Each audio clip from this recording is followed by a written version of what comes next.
नमस्कार साथियों। आज के बहुत बड़ी बिग अपडेट है कि आरपीएससी फर्स्ट ग्रेड के रिजल्ट आपका आना शुरू हो गया है। 24/2/2026 को आज फर्स्ट जो आपका रिजल्ट है म्यूजिक विषय का और पंजाबी का परिणाम जारी किया है, जिसमें आप यहाँ पर देख सकते हैं ये है मुख्य सूची। यहाँ से आप कभी कभी हमें देखने में बहुत कन्फ्यूजन हो जाता है कि हमारा सिलेक्शन हो गया है या अभी हम रिजर्व लिस्ट में हैं, कि तो इसको आप अच्छे से देखें क्योंकि खबर बहुत जल्दी फैलती है। तो मुख्य सूची यहाँ पर जो लिखा है ये फाइनल है। जिनमें मुख्य सूची में लिखा है जिनका रोल नंबर उनका फाइनल सिलेक्शन है, ठीक है। और जिनका रिजर्व लिस्ट में नाम है वो अभी इंतज़ार करेंगे और जैसे ही वेटिंग लिस्ट पिकअप लिस्ट वापस जारी होगी उसमें आपका फाइनल सिलेक्शन होगा।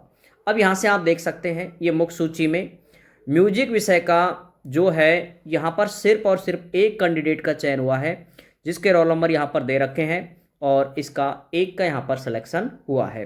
बाकी यहाँ पर किसी भी कैटेगरी में एलिजिबल नहीं मिले हैं इस वजह से।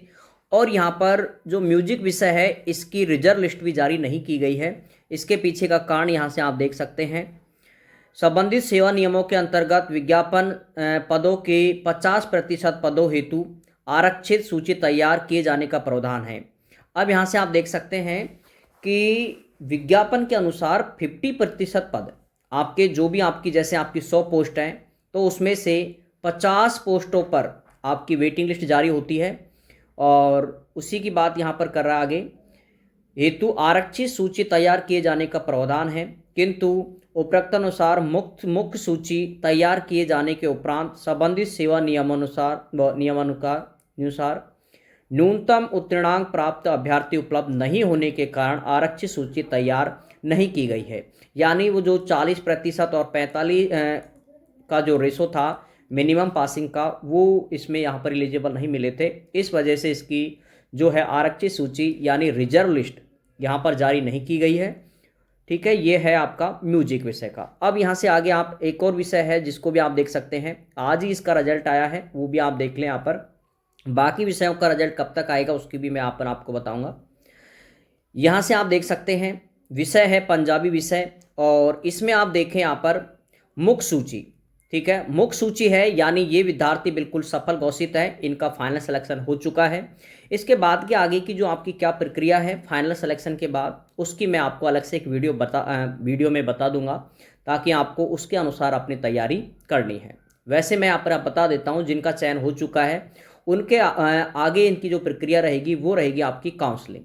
अब आपकी काउंसलिंग होगी, काउंसलिंग की आपको सूचना बहुत जल्दी जारी होगी। जैसे काउंसलिंग होगी उसमें आपके जो सिलेक्शन जिनका हुआ है फाइनल, उनकी लिस्ट वाइज आपको एक और लिस्ट डलेगी। इसके अलावा एक आपको खाली सीटों की लिस्ट डलती है कि आपको कौन कौन सी स्कूलों में खाली सीट है, वो लिस्ट डलेगी। और ये दोनों लिस्ट आपको टेलीग्राम ग्रुप है विक्रम मैथ सर गनीपुर, उस पर आपको मिल जाएगी, ठीक है। आगे की जैसे काउंसलिंग की लिस्ट डलेगी, इसके अलावा जो आपकी खाली सीटों की जो स्कूलों की लिस्ट डलेगी वो दोनों आपको वहाँ पर मैं डाल दूंगा। इसके अलावा यहाँ से आप देखें आगे, ये जिनका चयन हुआ है वो 6 कैंडिडेट हैं टोटल म्यूजिक में, पंजाबी में। यहाँ पर देख सकते हैं ये जो भी रोल नंबर हैं वो। और इसके अलावा यहाँ पर आप कट ऑफ भी देख सकते हैं कि फाइनल कट ऑफ कितनी गई है, 235.60, एससी की 234.11, एसटी की एलिजिबल नहीं मिले हैं तो यहाँ पर एनए लिखा है, ओबीसी की 260.92। इसके अलावा एमबीसी की यहाँ पर कोई नहीं मिला है, ईडब्ल्यूएस की 206.16 गई है। इसके अलावा हॉरिजेंटल में कोई नहीं मिला है। देखो यहाँ पर एनए का तात्पर्य है कैंडिडेट नॉट अवेलेबल, ठीक है। अब यहाँ से आगे ये तो है आपकी कौन सी लिस्ट, मेन लिस्ट, जिनका फाइनल सिलेक्शन हुआ है वो तो ऊपर वाले 6 कैंडिडेट हैं। अब यहाँ पर ये कैंडिडेट हैं जो कि यहाँ पर पंजाबी विषय के, और ये जो सूची है वो है आपके आरक्षित सूची, यानी इनका अभी फाइनल सिलेक्शन नहीं हुआ है। इनका अभी फाइनल सिलेक्शन नहीं हुआ है, ध्यान रखें। कभी कभी हम इस लिस्ट में देख करके ही कह देते हैं कि हो गया है, बाकी इनका फाइनल सिलेक्शन नहीं हुआ है, ठीक है। तो ये साथी अभी इतनी जल्दी ना करें, अच्छे से रिजल्ट को देखने के बाद ही आपकी खबर को आगे तक पहुंचाएं, अन्यथा फिर एक मजाक के अलावा और कुछ नहीं बनता है। अब यहाँ पर आप देख सकते हैं यहाँ पर जो कैंडिडेट है, यानी इतने भी ज़्यादा नहीं बनाए इन्होंने, एक कैंडिडेट का है यहाँ पर। और निश्चित रूप से इसकी जो पिकअप लिस्ट होगी, मैं आपको इतना ज़रूर कह सकता हूँ कि अगर ये कैंडिडेट है, अगर पिकअप लिस्ट जारी होती है, ठीक है, पिकअप लिस्ट जारी होगी। पिकअप लिस्ट का मतलब है आपका जो फाइनल सिलेक्शन, जो जिनका भी रिजर्व लिस्ट में नाम है, जिनका भी रिजर्व लिस्ट में नाम है, उनकी फाइनल लिस्ट जारी होगी। और उस फाइनल को लिस्ट को बोलते हैं, जिसमें हम पहले वेटिंग लिस्ट बोला करते थे, ठीक है, वेटिंग लिस्ट कि भाई वेटिंग लिस्ट जारी हुई है, आजकल उसका दूसरा नाम कर दिया है पिकअप लिस्ट। यानी इनकी इस एक कैंडिडेट की बाद में पिकअप लिस्ट जारी होगी और निश्चित रूप से इसका 100% फाइनल सिलेक्शन होगा, ठीक है, निश्चित रूप से होगा, क्योंकि अभी वेटिंग लिस्ट में एक का तो आ जाता है इजीली। तो ये है, और ये इनकी कट ऑफ रही है जो आप यहाँ पर देख सकते हैं। तो एक कैंडिडेट और है, 100% इसका भी फाइनल सिलेक्शन होगा, लेकिन अभी थोड़ा सा समय लगेगा, इसके लिए पिकअप लिस्ट जारी होगी। अब बाकी के जो सब्जेक्ट हैं, उनका जो रिजल्ट है वो आपका लास्ट फरवरी में, मैंने बोला भी था इसके बारे में पहले भी कि लास्ट फरवरी तक या फिर आपका फर्स्ट वीक, ठीक है, फर्स्ट वीक आपका मार्च में आपका कंप्लीट रिजल्ट आ जाएंगे। यानी आचार संहिता से पहले आपके रिजल्ट आने की संभावना है।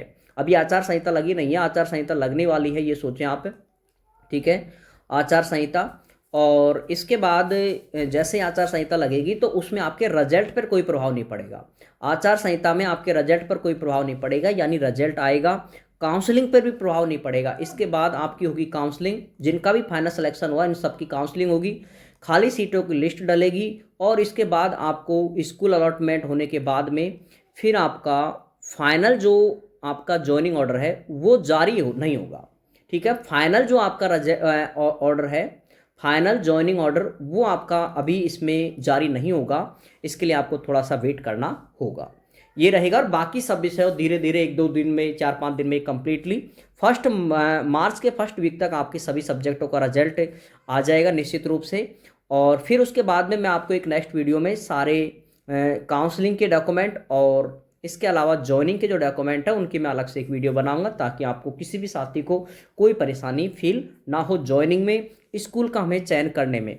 इसमें ही आप जैसे स्कूल चयन करोगे उसी में आपको परिवेदना देनी होती है, ठीक है। जब आपकी काउंसलिंग होती है वहीं पर आपको परिवेदना देनी होती है, यानी महिला कार्मिक, एक्स सर्विसमैन, पति पत्नी दोनों गवर्नमेंट जॉब में, और जो एकल महिला यानी अनमेरिड जो महिला है उसकी मैं बात कर रहा हूँ, उन सभी को स्कूल चूज करने में आपको छूट मिलती है, ठीक है। और ये जो आपकी ये काउंसलिंग होगी वो होगी आपकी सभी की बीकानेर, ठीक है, एक ही जगह होती है सभी की, फर्स्ट ग्रेड वालों की बीकानेर ही आपका डीवी हुआ था, वहीं पर आपका अब काउंसलिंग होगी। काउंसलिंग में भी आपको वही स्कूल दिखाई जाएंगी और उनमें से आपको चयन करना होगा। उस पूरी प्रक्रिया को मैं अलग से एक वीडियो में अच्छे से एक्सप्लेन करूंगा, ताकि आपको कोई समस्या नहीं आए, ठीक है साथियों। सभी साथियों को ऑल द बेस्ट, जय हिंद, जय भारत।